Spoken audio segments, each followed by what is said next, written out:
Esse é o nosso trabalho de cultura digital e filosofia, feitas com as belas instruções do professor Atualpa Ribeiro, da Escola Governador Gonzaga Mota, e foi feita pelos alunos Emerson Mendes do Nascimento, que ficou na parte da entrevista com o professor Smith, Maria Letícia Claudino de Souza, que ficou na parte da edição do vídeo, e José Ítalo dos Santos Alexandre, que ficou na parte da gravação com o professor A Smith. ética ambiental é um campo crucial de discussão no contexto da poluição, tanto no Brasil quanto em todo o mundo. À medida que as atividades humanas continuam a exercer pressão sobre o meio ambiente, surgem questões éticas relacionadas à nossa responsabilidade em proteger e preservar a natureza. Neste contexto, é fundamental refletir sobre as consequências da poluição que afetam não apenas os ecossistemas, mas também a qualidade de vida das pessoas e as gerações futuras. Vamos explorar essas questões éticas, os desafios que enfrentamos em busca de soluções sustentáveis. Para o nosso trabalho, entrevistamos o professor Smith, que trabalha na escola Gonzaga Mota, e fizemos algumas perguntas a ele. Primeiro, tomar aqui com o tio Smith, né? E vamos entrevistar ele sobre a nosso trabalho de filosofia e educação e cultura digital. E vamos fazer algumas perguntas para ele. Primeira pergunta: quais são os principais tipos de poluição ambiental que afetam o Brasil atualmente? Boa tarde. Eu acho que o principal motivo que afeta a população mundial em relação à questão da poluição é o aquecimento global, não é? Por algumas situações que são causadas pela ação humana, como por exemplo as queimadas, a poluição dos rios, dos mares, dos lagos. Tudo isso faz com que a gente tenha uma mudança climática catastrófica, tornando o sol cada vez mais quente, né?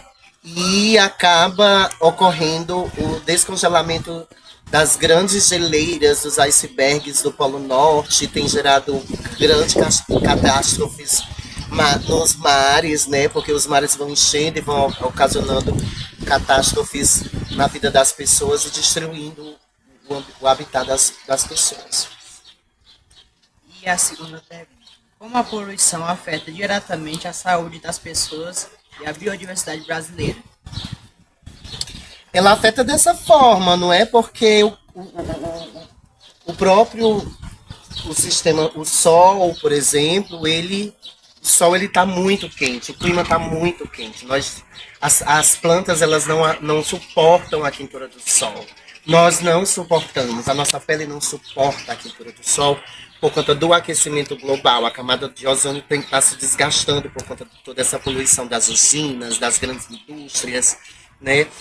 Principalmente das grandes das maiores potências do mundo que são países de primeiro mundo industrializados que fazem um grande índice de poluição do ar, afetando assim a camada de ozônio.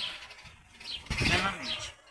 E a terceira. E os animais também, né? Os animais eles sofrem, porque quando o ser humano vai, por exemplo, os banhistas eles vão à praia, que eles poluem os mares, que eles deixam uma garrafa, ou que eles estão em navios, em barcos, eles jogam lixo dentro dos mares e os animais, tadinhos, acabam comendo né, as tartarugas marinhas, as baleias, os animais marítimos, eles acabam sofrendo as consequências por conta da ação humana. E aí é preciso ter consciência para que isso não ocorra e a gente possa ter os nossos animaizinhos preservados e a gente também possa preservar o meio em que nós vivemos, né?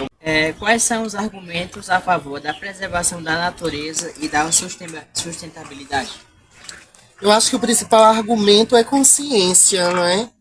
O ser humano ele precisa ter consciência, ter essa consciência da preservação do meio ambiente, da reutilização do que é reciclável, do que pode ser reciclado, do que é lixo, que pode ser reutilizado, que pode ser devolvido para o meio ambiente, para a terra, né, para fertilizar a terra como lixo orgânico, por exemplo.